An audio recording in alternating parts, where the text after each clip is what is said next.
welcome back. Down the plot today just to do for jobs. We've had quite a lot of rain. It's the last 2 nights we've had really big thunderstorms.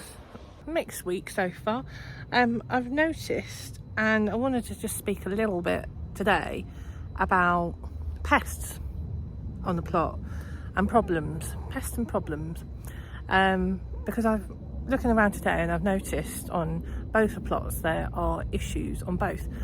So I just wanted to show you today mainly what those issues are, so you would recognise them on your own plots, but also, and I'm not an expert, so please don't take me as like this is the way to do it. There are plenty of people out there who are experts and probably know a little bit better than me, but this is how I do it and how I tackle it.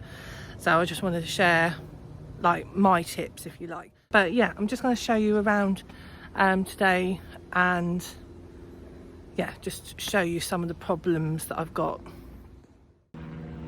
Okay, so firstly we have these are the courgettes, and it's now September, and this won't do any harm to your plants, but it is powdery mildew.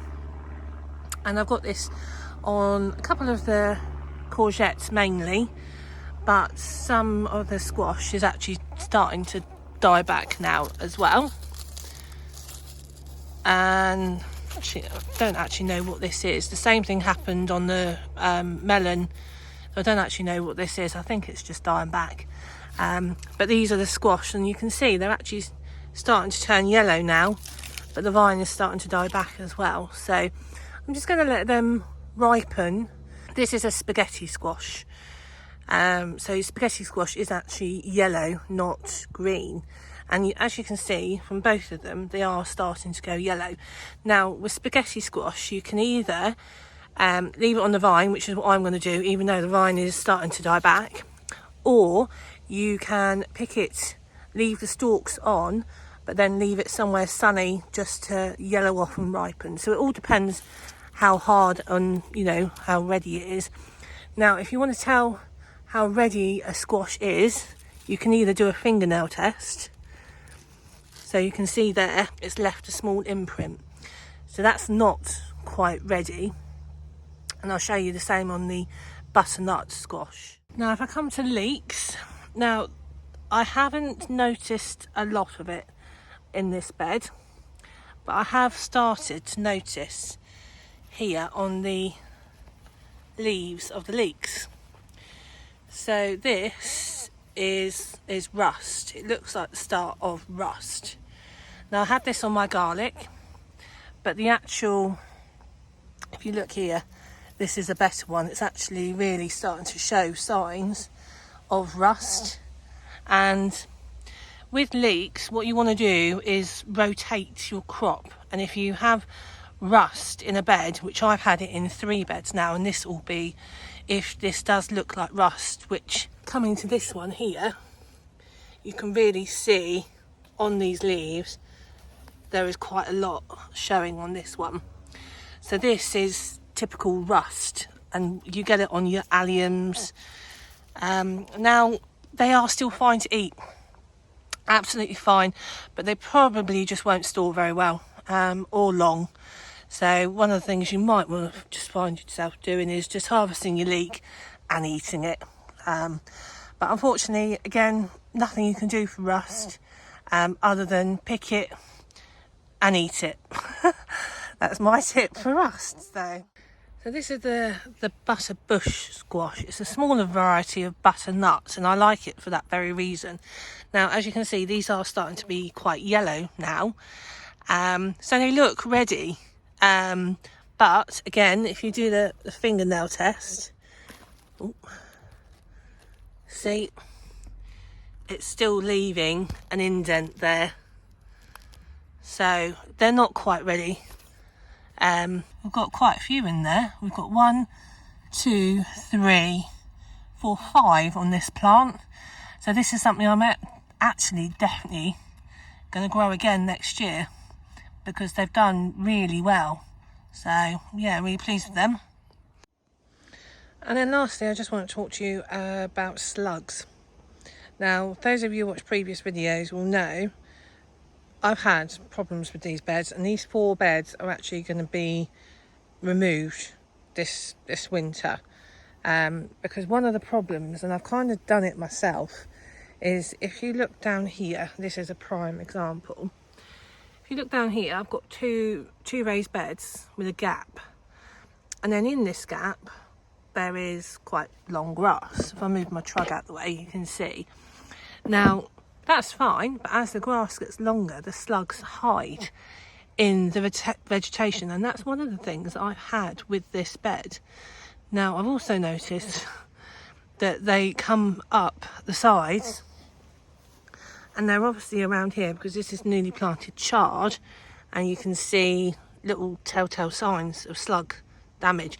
This has actually got strolch on the bed as well, which is really good to combat slugs. But you still will get the odd nibble. So yeah, strolch for slugs, but just don't leave any vegetation around the edge. Try and keep it, really cut back. So with those beds, I do try to keep them pruned, cut back, whatever the word I'm looking for is. I do try to do that because the slugs will hide in whatever they can. And they'll just come out in the evening and they'll just have a field day. So that is another garden pest, and one I'm still not quite, quite combating. So yeah, looking for ideas. So the other job I've got for today is to harvest my chilies. Now these are padron peppers. So some might be hot, some might not be but I'm actually just going to harvest these today because they're pretty much ready. I'm not going to probably harvest all these. I'm just going to harvest some of these.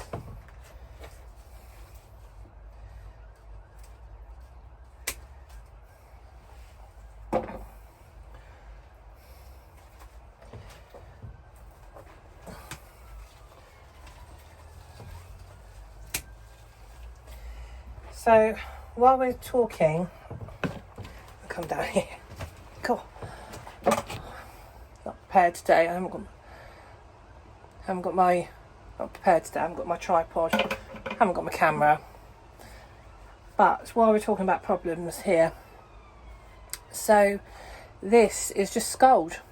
That's all it is. You've sunburnt your pepper. Nothing else other than that. So shading in a greenhouse helps, especially in the really hot summers, just to keep the sun from burning it. It's possibly also caused where you've got water maybe on the pepper, and then that has just caused that to burn. But yeah, if you get this mark on your peppers, that is sun scald. But yeah, that one I won't be picking or using. Probably can, I don't know, but I don't. I dispose of them. So, but yeah, quite happy with the chilies this week, this year even.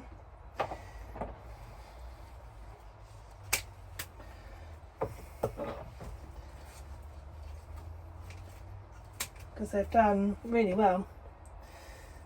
That one's not too good either, actually.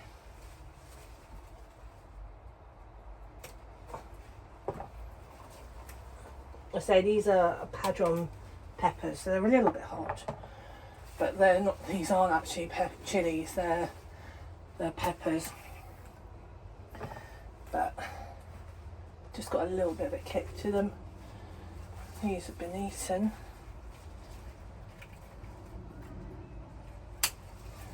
So obviously something's in the greenhouse that shouldn't be.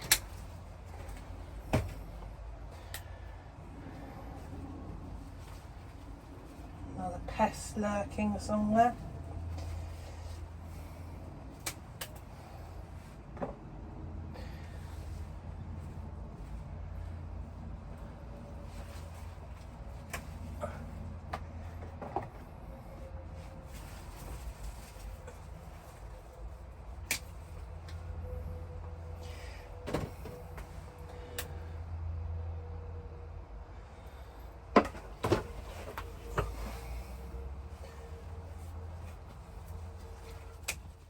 Padron peppers. Yeah, these are just some of them. So yeah, really pleased with these. So I've just popped up to the other plot just to see what's happened, because we had some, as I say, we've had some really bad storms over the last few days, which was well needed because it had a lot of rain and there was heavy winds. Now I don't know if you can see behind me, but there's some damage. Not a lot though. It's good. Let's go take a look. So as I say, we had some really high winds, and I'm pleased to say that a lot of the structures have remained in place. However, one, as you can see here, has not. That's not too bad because I'll just literally put them back upright. But yeah, I was expecting I'm back up on the second plot. And on the subject of pests, I want to show a few of the pests that I've got here as well, just to share with you. So the arch, upright, didn't take long. So yeah, not too bad. But coming across the plot, you can see, quite good really. But as I say, as much as this plot does look good, as much as this plot does look good on the surface of things, it does also have a few problems. So I'm just going to show you a couple of them. So these are the sprouts, Brussels sprouts to be exact, and I've chopped most of the tops off these. Now, one thing I did notice a couple of weeks ago, and I think Danny, you had the same problem with this. It was a grey black kind of muck on the leaves. Now I've googled this, and it's a form of black fly, and I've asked one of the other guys down here, and it is a form of black fly. It just wipes off. But the other thing I've noticed, if I give these a little tap, you'll see there's white fly. You see? If I tap this one a bit nearer. Oh.